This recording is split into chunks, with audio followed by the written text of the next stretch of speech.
안녕하세요. 부산부동산 스터디입니다. 2월 24일 늦은 일일 브리핑 해보도록 하겠습니다. 금리 인하 선반영. 호재를 땡겨오다 안 되니까요. 이제 금리 인하마저 선반영하는 형국입니다. 뉴스를 보면 굉장히 혼란스럽습니다. 급매물밖에 안 나간다라는 뉴스, 작년 연말이 바닥이었나 다시 꿈틀거린다라는 뉴스, 우리를 굉장히 혼동스럽게 만듭니다. 무엇을 따라야 할까요? 더 많이 나오는 뉴스 찾아봅니다. 가계대출 가계부채 비율을 줄이기 위해서 당국의 지침에 따라서 은행들은 주담대 대출금리를 줄인 상황입니다. 금리 올린다는 이야기예요. 월요일부터 대출도 어렵다. 스트레스 DSR 도입됩니다. 치명적인 것들이 도입이 되고 있습니다. 자, 그럼 제목을 제가 왜 선반영이라고 다룬다면 과거에 2011년 이 무렵에 보면요. 기준금리 3.25%, 3.25% 선이던 요 무렵에 신규 주담대 금리가 5%였습니다. 은행은 뭐 1.6% 많으면 1.8% 정도 이 정도 예대 금리 차이를 이용해서 먹고 살죠. 근데 지금 기준금리 얼마인가요? 3.5입니다. 지금 기준금리 3.5인데 신규 주담대가 평균이 4.2%입니다. 은행이 미쳤습니까? 이게 예대 마진 0.7%밖에 안 먹겠습니까? 근데 지금 예대 마진 과거처럼 요 정도 폭을 항상 유지하였습니다. 기준금리와 이 신규 주담대 사이에는 1.5% 이상의 이 정도 그 이상이죠. 더 많이 벌어질 때도 있고 적어질 때도 있지만 이 정도의 예대 마진은 항상 먹어왔었다. 이 정도의 예대 마진 지금은 이 폭이 너무나도 좁혀져 있다. 금리를 2.5%로 내린다 손 치더라도 올 연말에 많이 내리면 3%까지 간다 뭐 이런 이야기가 있을 정도에 0.5% 정도 내린다는 이야기가 있을 정도예요. 시중금리가 2.5% 수준으로 떨어지더라도 지금과 대출금리가 크게 다르지 않을 것이다. 그래서 야, 금리 2.5%, 기준금리 1% 떨어진 것을 벌써 반영해버렸다. 그럼 왜 이럴 수밖에 없었느냐. 이 금리가 지속적으로 높게 유지되는 상황 속에서 사람들은 집을 안 사기 시작하죠. PF 대출은 터져나가죠. 주택, 어디가요? 저축은행 연체율 뭐 6% 이렇게 이야기하잖아요. 이게 말이 6%지. 이거 살벌한 겁니다. PF 200조 그러죠.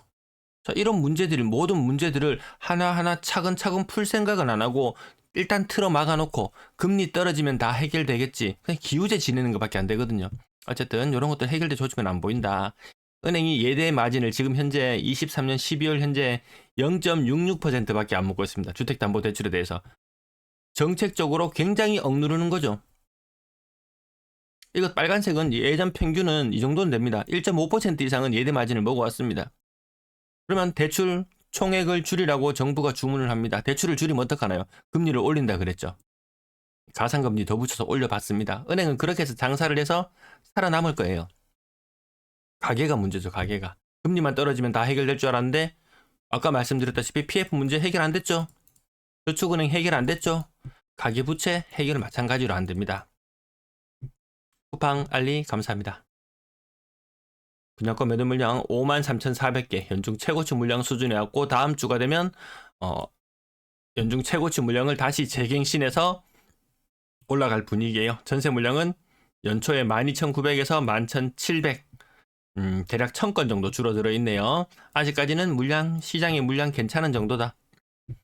월세 물량도 소폭 감소, 전체 임대 물량도 소폭 감소해서 2만 건 정도 있습니다. 분양권 매도 물량은 연초에 한번 살짝 떨어진 이후로 계속 증가해서 분양권 매도 물량은 2,000개를 넘어섰어요. 지난주 대비 14개 늘어나 있고요. 자, 해운대구에 있는 센텀 아스트롬 SK뷰 같은 경우에 저층 같은 경우에 피가 거의 없죠. 피가 거의 없죠. 그럼 사람들이 이거 줄 서서 가서 사러 가나요? 줄 서서 이거 여기 사러 가나요? 다른 거 신축 분양하면 지금 6억, 7억 분양가 우습게 생각하는데 그래도 이거 안 사더라는 거죠. 매물이 계속해서 늘어나고 있는 분위기. 과거에는 피 좀 붙었겠죠. 지금은 그런 것들이 다 소용이 없더라. 매수 심리 일부 살아나는 조짐을 보입니다. 그럼 이 매수 심리가 왜 살아났느냐? 이 설날에 매물이 좀 감소하는 효과가 있었거든요. 그것이 반영되어서 매도세가 약해졌다. 그래서 매수 심리가 더 강해졌다. 이런 수치가 나오는데 다시 매물 다 회복하거든요. 매수세 따로 붙지 않습니다. 신생아 특례 아무 효과 없다는 거 제가 방송에서 거의 한 달에 걸쳐서 계속 강조드리고 있죠. 그리고 신생아 특례가 도입되기 전에도 제가 계속 강조드리던 부분이 뭔가요? 신생아 특례 나오면 대안하는데 다 쓸 거다. 그거 한다고 갑자기 애를 낳냐? 갑자기 애를 뭐 갑자기 결혼을 할 수 있냐? 안 됩니다. 오늘 62건의 거래, 5건의 신고가. 첫 달 2,000건. 노란색 요 표 안에 한번 보시겠어요? 1421, 2100, 2300 이런 분위기였어요. 근데 올해는 어떤가요?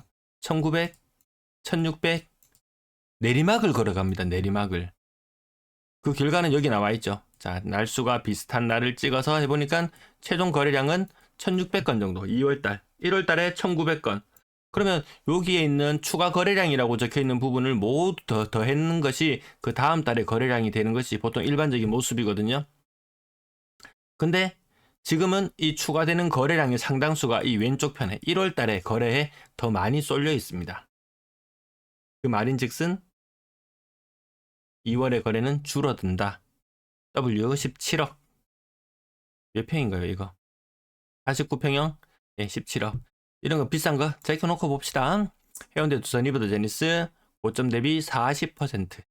고점 대비 40% 하락. 더샵 센터마크 2차 23%. 대연 힐스테이트 브루지오 29%. 대연 힐스테이트 브루지오 또 다른 것은 22%. 요 타입별로 뭐 조금 차이가 있는 정도. 네, 조금 차이가 있는 정도. 대연 롯데캐슬 레전드 하락률 레전드 찍습니다. 35%, 39평형 35% 하락. 남천자이 소형 평형이 8억 1천. 국평이면 어느 정도 되나요? 그러면 10억, 11억 뭐 그 정도 가격 형성될까요? 쌍용예가 7억 9천 요 신규 거래가 있었고요. 광안자이 고점 대비 46%, 46% 하락. 동네 레미안 아이파크 75제곱미터 7억 5천. 하여튼 아파트 값이 어렸으면 딱 계산하기는 쉬울 텐데 너무 비싸긴 하죠. 여기서 나누기 2 정도 하면은 누구든지 좀 집값에 대한 부담 없이 살 수 있는 그런 시절일 텐데 뭐 이때까지 살아오면서 집값이 싸다고 느낀 적 한 번도 없었잖아요. 늘 비싸고 부담스럽습니다. 하만 골든벨 센트를 바꿔 35%. 센텀 두산 이브 이 가격대 힘 못 쓰는 가격대 36%. 28%. 그 다음에 신축 21%. 이렇게 좀 대량 하락 거래. 여기 6억에서 6억 이상 아파트 적격 대출 막히고 이것저것 대출이 다 막혀요. 사람들이 사고 싶어도 사기가 굉장히 힘들더라. 신혼부부는 9억까지 살 수 있어. 신혼부부가 총 맞았습니까? 머리에 총 맞았습니까? 그 시작하자마자 완전히 빚의 무게에 깔려 죽을 일이 있습니까? 왜 이렇게 많이 하락하죠? 오늘 하락 거래 이렇게 많이 보이죠? 30% 이상 하락하는 거래. 매나 5억 이하도 마찬가지로 힘 못 씁니다. 6억 위에 이상 있는 아파트들이 강하게 짓누르기 때문에 거기가 올라가지 못하기 때문에 이 밑에 가격 조금 덜 떨어지는 날, 조금 많이 떨어지는 날이 그냥 보일 뿐이지 다 같이 정체된 가운데 서서히 이런 형태, 서서히 L자형 이런 형태를 예상하고 지켜봅니다. 실제 시장 분위기도 그렇게 나타나고 있죠. 지난번에 한창 좀 반등했을 때는 부산은 26% 정도 떨어진 느낌이네요. 말씀드렸던 것이 지금은 평균적으로 28% 떨어지는 느낌이네요. 거기서 평균적으로 지금 28.5% 떨어지는 느낌이네요. 여기에서 신생아 특례 효과 없는 것이 이제 만방의 소문이 다 나고 총선 이후에 더 이상 규제 해제니 뭐니 이런 것도 사실상 나올 것도 그닥 없거든요. 그러면 서서히 이 낙폭을 키워가는 시간들이 있을 것이다. 그렇게 전망하고 살펴봅니다. 이거 일자지 급격하게 막 팍 꼬꾸라지는 이런 현상. 우리 작년에 한번 이미 재작년에 한번 겪었잖아요. 여기서 반등했다가 다시. 일본에서도 부동산은 무조건 우상향.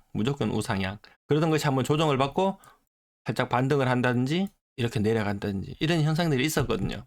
무조건 우상향이라는 믿음에 의해서 이런 것들이 나타나지만 그것이 그 믿음이 그 신화처럼 내려오는 그 믿음이 깨지고 나면은 그 이후는 누구도 장담할 수 없는 미래가 기다리고 있는 것 같습니다. 건당 거래대금 3억 4천. 요거 하면 3억 7천쯤 될 거예요. LH 물량 빼고 나면 3억 7천. 한번 주저앉은 이후로 계속 이 모습. 그러다가 다시 한 번 더 주저앉을 우려는 있습니다. 2022년도 가격처럼 이렇게 건당 거래대금이 주저앉을 우려는 한 번 더 기다리고 있다. 그때쯤 되면 2022년 수준은 아니더라도 지금 있는 3억 4천 요 수준까지 그 층위를 점점 낮춰가는 거죠. 서서히. 요거 지금 1월에 거래량 반짝한다고 뉴스에서 많이 내보냅니다. 거래량 다시 살아나오고 있다고 막 내보냅니다. 그럼 2월 돼서 거래량이 확 줄어들 거예요. 그럼 그건 뉴스가 안 나온단 말이죠. 필요한 뉴스, 믿을 수 있는 뉴스가 잘 없어요. 무조건 뉴스는 재해석하는 수밖에 없는 것 같습니다. 3억 미만 비중 좀 올라가고 있고요. 6억 이상 거래량도 마찬가지 올라갔다가 다시 떨어지는 이런 모습. 냉탕, 온탕, 옹탕에 갔다가 다시 냉탕에 들어가는 그런 분위기. 6억 이상 비중이 줄어들고 있고요. 분양권 거래 아직 정상적으로 신고가 안 되고 있습니다. 전세 거래량 비슷한 날짜와 견줘보면 거래량이 많이 줄어드는 게 보일 거예요. 2월에 거래량은 진짜 확실히 많이 줄어듭니다. 여기 신고에 좀 오차가 있었나? 좀 오차 부분이 좀 있어서 그런지 모르겠는데 아무튼 지금 거래가 너무 없어요. 거래가 너무 없어요. 자, 전세 금액 올라간다고 또 난리 법석을 뜨는데 아니다. 2년 전 대비 여전히 낮은 전세 가격을 유지하고 있다. 뭐 전세 가격이나 3억 미만 비중 떨어지고 있고요. 4억 이상 비중 올라갔다가 다시 내려가는 형국. 요거 2년 전의 시점과 또다시 견줘보면 될 것 같고요. 자, 월세 거래량, 월세 가격 안정되어 있거든요. 전세 가격도 언론에서 워낙에 난리를 쳐서 그렇지 생각보다 안정되어 있습니다. 시청 감사합니다.